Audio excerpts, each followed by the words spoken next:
अभी तो महविश के लगाए हुए दाग तो भी नहीं गई थी कि तुम्हारे अब्बा ने मजीद मेरी इज्जत का जनाजा निकाल दिया। देखिए अम्मी, पुरानी बातों को भूल जाए, खास तौर पे उस महवेश को। उससे अब हमारा कोई रिश्ता नहीं। रिश्ते कह देने से खत्म नहीं हो जाते। मेरे दिल से पूछो, मेरा कलेजा जल रहा है। पहले मैंने अपने प्यारे से बेटे जवाद को खो दिया और अब महविश। ये दुख क्या कम था कि तुम्हारे अब्बा ने दूसरी शादी करके मेरे दिल को ठेस पहुंचा दी। अम्मी, मैं अभी आपसे एक सवाल करना है। आप पुराने मसाइल को मुसलसल बोझ बनाए रखना चाहती हैं या नए मसाइल का मुकाबला करना चाहती हैं? अरे आपको तो मालूम ही है कि हम मसाइल में पूरी तरह से जकड़े हुए हैं। तो अब मैं क्या करूं?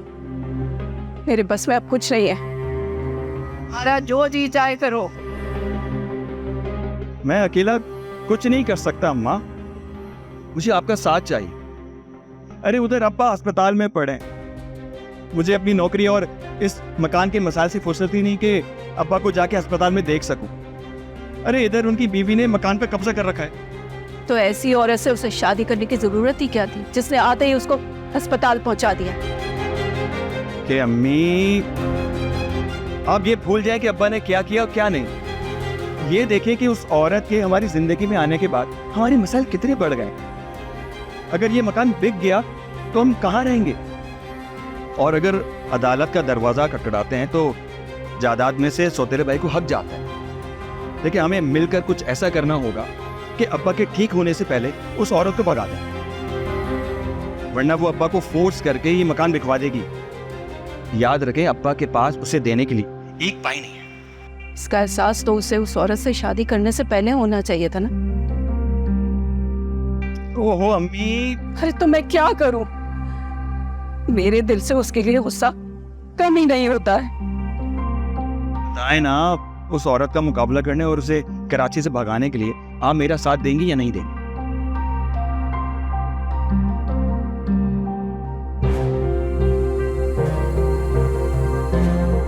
ठीक है, दूंगी मैं तुम्हारा साथ। अपने जाती मामलात को सुलझाने के लिए मेरे घर को मुहाज न बनाए। मैं हरगिज़ इस बात की इजाजत नहीं दूंगी। मामी, खुदा ना खास्ता हम कोई ऐसा काम थोड़ी करें जिसकी वजह से आपकी इज्जत पे आंच भी आए। मैं आप दोनों की बातें सुन चुकी हूँ। मेरा मशवरा ये है कि आप दोनों मज़ीद इस दंगल में न उलझे, वरना बची कुची जो इज्जत है ना वो भी ज़ाया हो जाएगी। लेकिन मामी, लेकिन जो मैंने कहना था वो मैंने कह दिया। मानना या न मानना अब आप दोनों का काम है।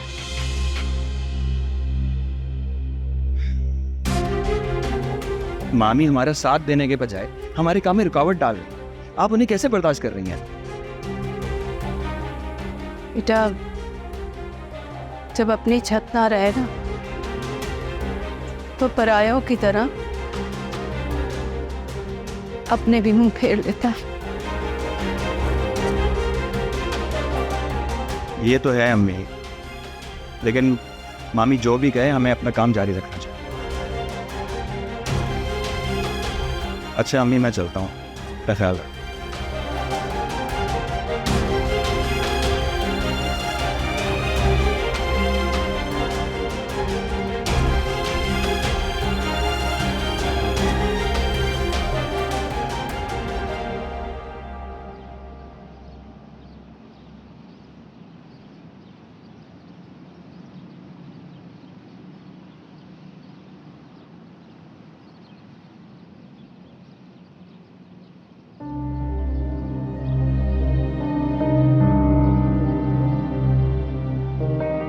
हाँ भाई, जौहर थाने जाना है।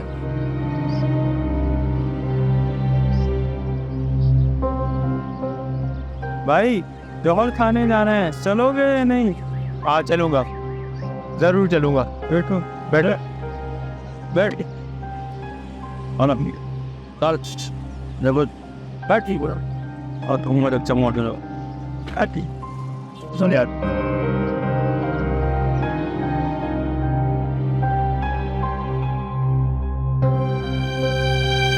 वैसे भाई साहब, ये दोनों आपको मिले कहाँ पे? क्यों? मैं इन दोनों को जानता हूँ। तुम किसे जानते हो? हैदराबाद से बगल के लाए हैं इनको। दरअसल ये जो लड़की है इसको मैं कॉलेज से पिक एंड ड्रॉप देता हूँ, और ये जो लड़का है वही इसी लड़की के चक्कर में मेरे हाथों पिट चुका है। और इनकी जो FIR थाने में कटवाई थी मैं ही इनके बाप और भाई को लेकर गया। अरे हैरत की बात है, तुम जाके इनके घर वालों को इन्फॉर्म कर दो कि हैदराबाद से इन लोग को हम लोगों ने गिरफ्तार कर लिया है। वैसे भाई साहब, आप लोग ना इनाम के मुस्तहक हैं। अब मेरे दिल में आप लोगों की इज्जत मजीद बढ़ गई है। मुझे कहीं भी हो, जमीन की तह से भी आप लोग निकाल लेंगे।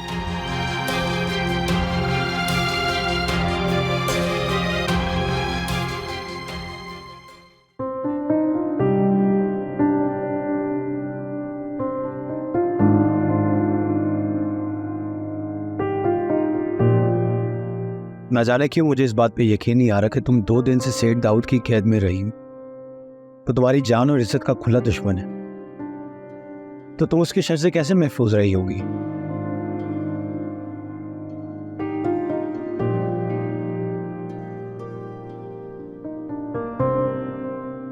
देखो राबिया, मुझे तुम्हारी बात पे बिल्कुल भी यकीन नहीं है। मेरा दिल ये गवाही देता है, कि सेठ दाऊद तुम्हें कैसे सही सलामत वापस भेज सकता है।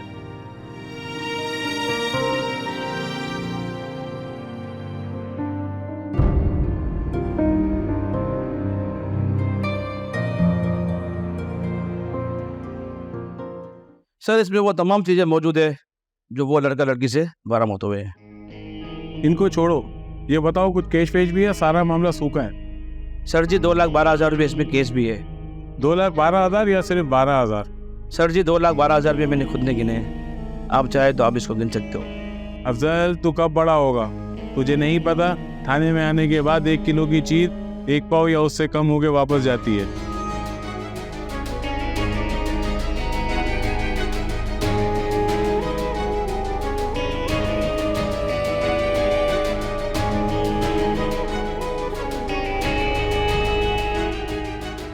अब बता कितने?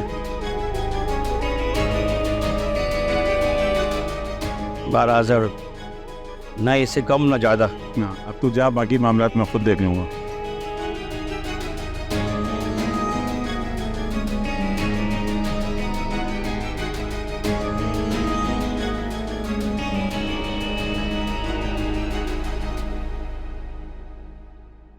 मेरा नाम सब इंस्पेक्टर उरूसा है। मैं सच सुनने की आदी हूँ, इसके अलावा कुछ सुनना नहीं चाहती। इसलिए जो सवाल मैं करूँ उसका मुझे दुरुस्त जवाब चाहिए, और अगर मुझे लगा कि मेरे किसी भी सवाल का जवाब तुमने गलत दिया या देने की कोशिश की, तो याद रखना तुम्हारी बहुत बड़ी गलती होगी। वहीद यानी वो लड़का जिसके साथ तुम भाग गई थी, उसने तुम्हें भागने पर आमादा किया था या तुम्हारी भी मर्जी शामिल थी? हम दोनों की मर्जी शामिल थी। क्या निकाह कर लिया तुम लोगों ने? फिर एक साथ इतने दिन कैसे गुजारे तुम दोनों ने? मेडिकल रिपोर्ट के मुताबिक तो ऐसा लगता है तुम और उस लड़के के दरमियान ये ताल्लुक अभी से नहीं, बहुत पहले से ही गहरा हो गया था। कब से जानती हो उसे? जानती तो 1.5 साल से हो। हम दोनों शादी करना चाहते थे, लेकिन ऐसे हालात कभी पैदा ही नहीं हो सके क्योंकि सबकी मुखालफत थी, सो हम मौका देखकर भाग गए। होटल में ठहरने का प्लान किसका था? दरअसल यहाँ से भागने से पहले वहीद ने मुझे कहा था कि हैदराबाद में उसके कुछ दोस्त हैं जो वक्त पड़ने पर हमारी मदद करेंगे, लेकिन जब हम वहाँ पहुँचे तो उनकी मदद ना पा सके। वो हमें एक दिन के लिए भी अपने घर में रखने को तैयार नहीं थे, तो इसलिए हमें होटल में ठहरना पड़ा। इस काम में तुम अपने से ज़्यादा किसको कसूरवार समझती हो? जिस खुशफहमी के साथ उनसे हैदराबाद भगा कर लेकर गया था, वो दरअसल मेरी गलत फहमी थी।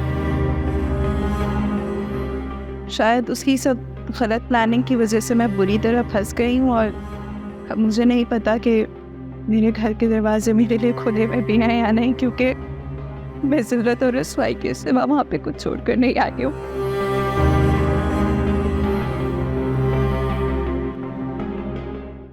महविश अब तक यही समझ रही है कि तुम उससे सच्ची मोहब्बत करते हो और उससे शादी करना चाहते हो। तुम्हारे कई बयानात की वजह से मैं इस शक में मुब्तला हो गया हूँ कि तुम उससे शादी करने के हक़ में नहीं थे, ना हो और ना आइंदा उसका ये ख्वाब पूरा करोगे कभी। दूसरी अहम बात ये कि तुम महज उसका इस्तेमाल करना चाहते थे, और वो दिन दूर नहीं था जब तुम किसी भी वक्त उसे छोड़कर से गायब हो जाते कि महविश के लिए न जीना आसान होता ना मरना, क्योंकि तुमने उन 2.5 लाख रुपए पर अपना कब्जा जमा लिया है जो महविश अपने घर से चुरा कर लाई थी। महविश से मोहब्बत और शादी करना तुम्हारा असल मकसद नहीं था, बल्कि तुम वो 2.5 लाख रुपए हथियाना चाहते थे। यही तुम्हारी ज़िंदगी का सबसे बड़ा मकसद था। अब बताओ, मेरी तहकीक और तुम्हारे दिल में छुपी हकीकत दोनों में कितना फ़र्क है? कितनी बातें सच्ची हैं और कितनी झूठी?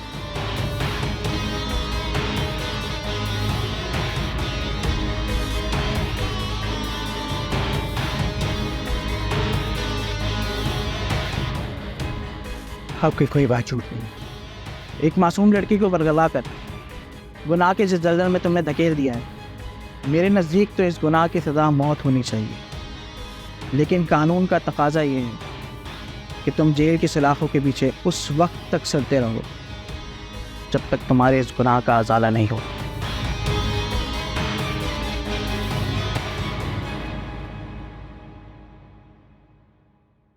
मैं अपनी रिटायरमेंट के बाद बहुत खुश था कि मैं अपने बाल बच्चों के साथ एक खुशगवार जिंदगी गुजारूं। लेकिन जब से मैं इस घर में आया हूं, उस दिन से अब तक मुझे सिर्फ दुखों और परेशानियों के अलावा कुछ नहीं। सर, इस दुनिया में बहुत सारे लोग हैं जिनके साथ ऐसा होता है। बहरहाल आप अपना दिल छोटा ना करें, सब ठीक हो जाएगा। कैसे ठीक हो जाएगा जेबना? महविश मेरी सारी जिंदगी की सारी कमाई लूट कर लिए गई। दूसरी में भी अपना हक मांगने आ गए। पहली में भी घर छोड़ के चली गई। मैं ये अस्पताल में तड़प रहा हूं, और वो शहजाद मेरा बेटा, उसको तो मेरी शक्ल देखना नसीब नहीं। और मुझे एक बात बताओ, तुम अपने जब पराये हो जाते हैं, बेगाने, तो फिर गैर कैसे साथ देंगे मेरा? सर, मैं आपका साथ दूंगा। आप हिम्मत से काम लें। नहीं जिब्रान, हमसे हिम्मत जवाब दे गई। मैं अंदर से बिल्कुल टूट गया। मेरा सब कुछ खत्म हो गया। मुझे नहीं लगता कि मेरा घर जाना भी हो सकेगा। ये नहीं, या फिर मैं यही मर जाऊंगा। ऐसी मायूसी की बातें ना करें। मैं एक रहमदिल और मददगार खातून को जानता हूँ, नरगिस नाम है उसका। मैं उनसे बात करता हूँ, वो महविश की जमानत जल्दी करवा देगी। मत नाम लो उसका, मर चुकी है मेरे लिए। मैं उसका बाप कहलाना पसंद नहीं करता। उसका नाम मत लेना है मेरे साथ। खून के रिश्ते इतनी आसानी से मिटाए नहीं जाते। आप एक दफा ठीक हो जाएं, घर के हालात भी ठीक हो जाएंगे। पता नहीं तुम मेरी बात पे यकीन क्यों नहीं कर रहा हो जिब्रान? मेरी पहली बीवी और शहजाद मुझे अपना मुजरिम समझते हैं। देखो, मैं मानता हूँ मुझसे एक गलती हो गई थी, लेकिन उसकी इतनी बड़ी सजा कि मुझे एक लम्हे में पराया कर दी। और देखो, जहां तक दूसरी बीवी का ताल्लुक है ना, अल्लाह जानता है मैंने उसके साथ कोई ज्यादती नहीं। उसको तलाक उसकी गलतियों की वजह से हुई है। अब वो अपने बच्चे का हक मांगने आ गई। तो मुझे पता है, मैं जानता हूं कि जब तक उसको हक नहीं मिलेगा वो मेरा जीना दुभर कर दी। अब बताओ, इतने ही सारे लोगों में मेरे साथ मौजूद है, मैं क्या पे भी अकेला हूं। अब भाई मैं इस बेबसी का रोना ना रो तुम्हारे सामने, तो मैं क्या कर, अकेला रह गया हूं। बिल्कुल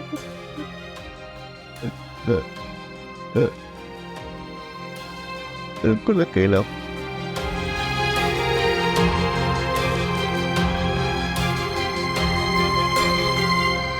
देखो, मैं किसी भी कीमत पर इस घर के कागजात तुम्हारे हवाले करने को तैयार नहीं। ये घर तो हर हाल में बिकेगा और उस पर पहला हक मेरे बेटे का होगा।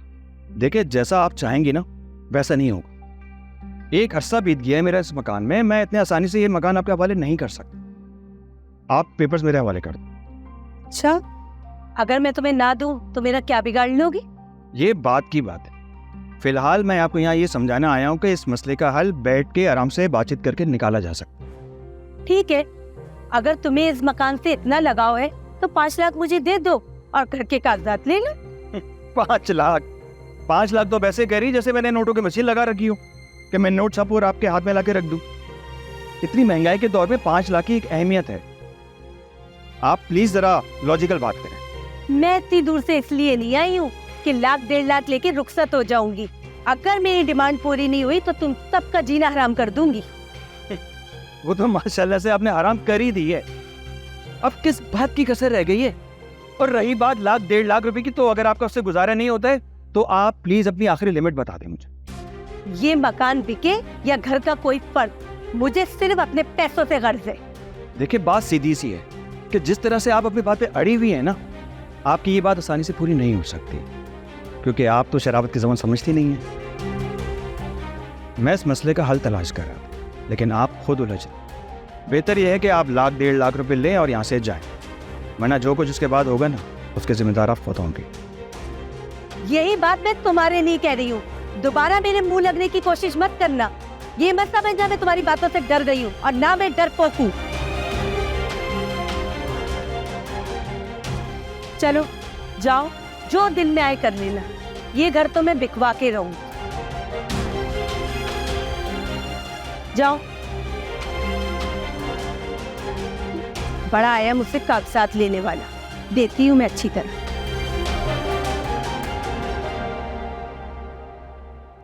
अब मुझे शिद्दत से एहसास होने लगा है कि वो खातून बातों से डरने या सहम जाने वाली नहीं है। अब अमली तौर पे इसको डराने और कराची से चले जाने के लिए कोई और तरीका अपनाना पड़ेगा। जहाँ तक मेरा ख्याल है, वो औरत पूरी तैयारी के साथ यहाँ आई है। जिस तरह ये बाजी हमारे लिए चैलेंजिंग हो गई है, इसी तरह उसने इसे अपने लिए चैलेंज बना लिया है। सर धड़ की बाजी लगाने के लिए वो भी तैयार है। अगर हम वकील की एडवाइस को नज़रअंदाज करके उसे डायरेक्टली झगड़ा मोल लेंगे ना, तो नताइज खतरनाक निकल सकते हैं। अरे ऐसा कुछ नहीं होगा। मैं एक ऐसे बंदे को जानता हूँ जो कमीशन बेस पे काम करता है, उससे सिर्फ बात करनी होगी मुझे। वो क्या करे? उस खातून पे वही लोग काबू पा सकेंगे। वो उसको इतना धमका देंगे कि वो एक ही दिन में कराची छोड़ के चली जाएगी। अरे तो देर किस बात की है? तुम उस बंदे से बात कर लो। कुछ झगड़ा मोल लेने से अच्छा है किसी और को छोड़ दो। लेकिन यार एक मसला है, वो बंदा ना काम के पैसे लेता है, 5-10 हज़ार तो कहीं नहीं गए। ये तो कोई बड़ा इशू नहीं है। अगर हमारा मसला हल हो सकता है तो तुम उससे बात करो, पैसों का बंदोबस्त मैं कर लूँगी। ठीक है, मैं फिर उनको अभी कॉल करके सारी सूरत हाल से आगाह करता हूँ।